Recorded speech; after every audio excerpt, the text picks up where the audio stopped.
For the sake of moving this along, the weeks between December 7th, 3rd and February 1st was one of the most trying periods of my life and involved not one but 3 visits to the hospital, once through the ER. The months since have been a minefield of minding how I live and follow-up visits. If you know, you know. If you don't, well, you get it. The way my off time goes at my full-time job, I am allotted 248 hours a year of off time in one bank for use for both vacation and sick time. I am allowed to roll over up to 40 hours at the end of the year, and that is a wise thing to have banked on some just-in-case shit. 18 years with the company, I have always had at least 25, 30 hours to roll as a cushion until my allotment begins to build back up. This time, however, that late-year hospital stay set fire to nearly all of my leave time, and I approached January with only like 2 hours. Because of this, I've spent the first half of this year super gun-shy about just up and taking time for no reason as I have in years past. On doctor, specialist days, I have taken only the number of hours I need to get to and from the visit and not wasting a minute more. Week before last, I looked at my absence balance in Workday and noticed that with time already taken and future absences approved, I would have 163 hours at the end of the year, thereby forfeiting 123 hours if I don't get on the ball soon. I decided to start planning on taking on some mental health days and chose a random Wednesday off. Preparing for my day off, I threw back to an old thing I used to do and applied like a madman for jobs I may or might be overqualified for, with no intention of taking or keeping the job.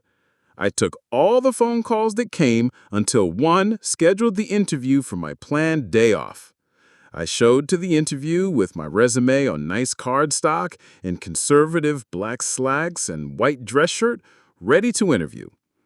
I would be inclined to think that the interview was going well, an apparent testament to my poker face, knowing good and damn well they had virtually no chance of prying me from the seniority, pay grade, and 31 days of annual leave that I currently enjoy. Naturally, the interview came to the place in the proceedings that I had planned as my out the whole time. Interviewer: So, why did you leave your most recent employer? I knew you'd ask me that. Sore topic? Indeed. I was let go. I was lying like shit. I'm going back to work tomorrow morning, but I'm carrying this one to completion. Interviewer: Can you expound? Okay, so you know how some people take corporate league softball entirely too seriously? Well, that was kind of me. I was on the team, and we were actually kind of competitive because I'm a strong hitter. Well, this one woman biffs on a play that cost us a game we otherwise had in hand. I totally crashed out on her and called her a stupid fucking cunt loud enough for everyone in attendance to hear, kids and all. Come to find out on Monday morning that the woman in question was an AVP's wife. Needless to say, my desk was already packed up for me and I wasn't even allowed to clock in. The look on his face was that of absolute horror, like the kind of mortified look that suggests he has been told the absolute wildest thing he has ever heard in an interview. Me? Completely straight-faced, but somehow worried that he will start laughing and force me to break character. He nervously shuffled the papers in front of him. Can you wait right here for a minute? Sure. He leaves the office and closes the door behind him. I can hear him in what I think is another office a little down the hall, talking to what I assume is another member of management or HR. It's not like a standoff or at all confrontational, but it's frenetic. At least for a moment. It gets quiet for a second, then I swear I hear laughter for a couple of moments before they get quiet, and I hear footsteps approaching the office I'm in again, then the door opens. Everything okay? We're going to have to ask you to leave. Wow, okay, I get it.